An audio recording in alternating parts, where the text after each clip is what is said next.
बोला बोला शेरा वाली मैया की लाल चुनरी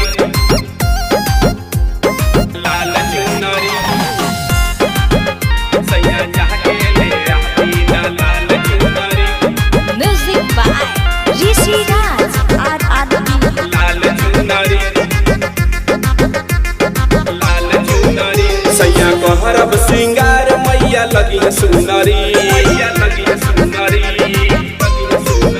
सैया को हरब सिंगार मैया लगी है सुनरी। सैया को हरब सिंगार मैया लगी है सुनरी। तनी जाके ले आदी, तनी जाके ले आदी ना लाल चुनरी। तनी जाके ले आदी ना लाल चुनरी। सैया जाके ले आदी ना लाल चुनरी। सैया जाके ले आदी, सैया जाके ले आदी, सैया जाके ले आदी ना लाल चुनरी। सैया जाके ले आदी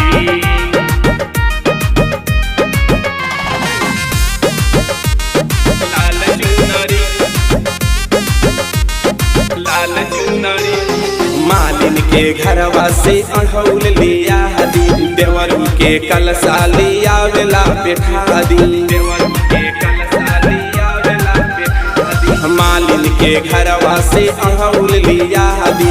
देवरू के कलसा लिया वेला बैठा दी। आज देवलोक से आई है भैरो के दुलारी। आज देवलोक से आई है भैरो के दुलारी। आज देवलोक से आई है भैरो के दुलारी। सैया जाके ले आदी, सैया जाके ले आदी ना लाल चुनरी। सैया जाके ले आदी ना लाल चुनरी। सैया जाके ले आदी लाल चुनरी।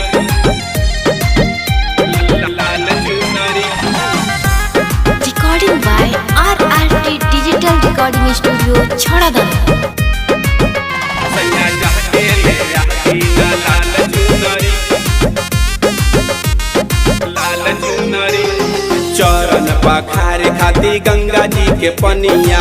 बेदी सजावल जाई तन के चननिया। बेदी सजावल जाई तन के चननिया। चरण पखारे खाती गंगा जी के पनिया।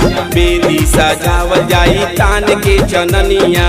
तान के चननिया और सोनरा के दे दी बना दे मुनरी। ऑर्डर सोनरा के दे दी बना दे मुनरी। ऑर्डर सोनरा के दे दी बना दे मुनरी।